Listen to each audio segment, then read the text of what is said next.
My name is Lisa Jones. I am the lead organizer and executive director at Milwaukee Inner City Congregations Allied for Hope. And I'm also too a lay minister in the United Methodist Church, and I attend Brown Deer United Methodist Church. And I am so grateful to be able to have this time to talk about peace.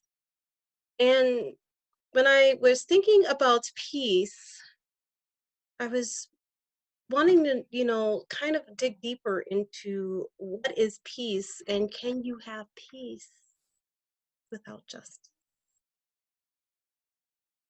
And is really the reason that we're not having the consistent peace in the world is because there is no justice.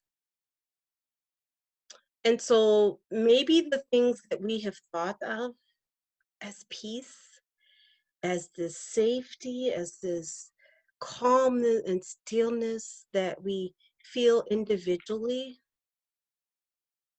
But if we aren't feeling that collectively as a society, how are we ever going to have permanent peace? If there are people living under oppression, if there are literally people saying to the police, I cannot breathe.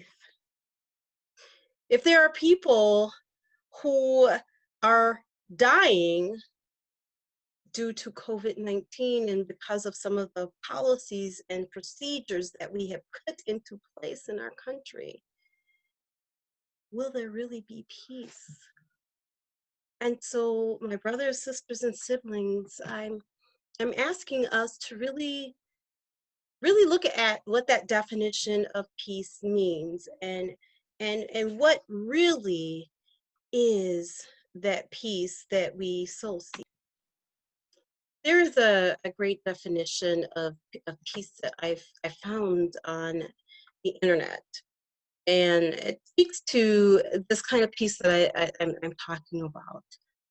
There are two types of peace, negative and positive. Negative peace is absence of violence and absence of fear of violence. Positive peace is the attitudes, institutions, and structures that create and sustain peaceful societies. And so again, I ask you, my siblings, what type of peace are we working for? What type of peace do we want in the society? Do we really understand exactly what it's going to take to get to the peace that we would all like, free from war, free from oppression, free from otherness, free from racism? I could keep going on of the different levels of oppression that we have. And when we think that we've gone these many years and nothing has happened, and we're in a post-racial society, and then something happens, and another thing happens, and we realize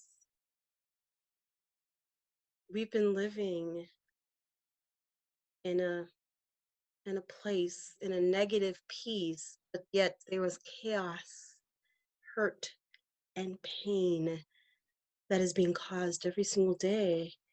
Even if it's not us, it's being caused to someone else.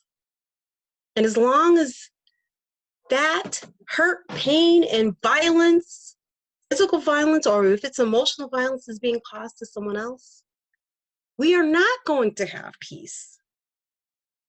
You cannot have peace without having justice. And that is something that, as people of faith, we must understand. Oppression can never be allowed to happen and continue. It cannot be perpetuated in our structures and systems. It cannot be perpetuated in our religions. If we want peace, we're going to have to do the hard work. We're going to have to do the hard slog that it's going to take. you know, thinking about some of the things that Dr. King talked about, so many different things about peace and what it would really take.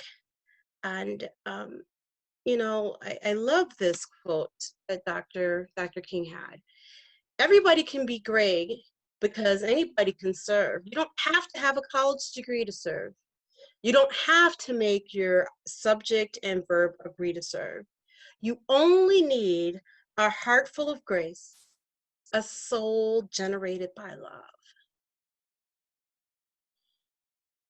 So, are we willing to put our love into place so that there can truly be peace? Remember, there is no peace without justice. And they go hand in hand. That's why that's why we hear peace and justice ministry. They go hand in hand. And as people of faith, it's something that we need to live out. And that we need to be the love that works for the justice so that we can have the permanent peace in this world. My siblings, let us all truly work for justice so that we truly can have that peaceful presence and permanently create the beloved community Dr. King talked about. Blessings.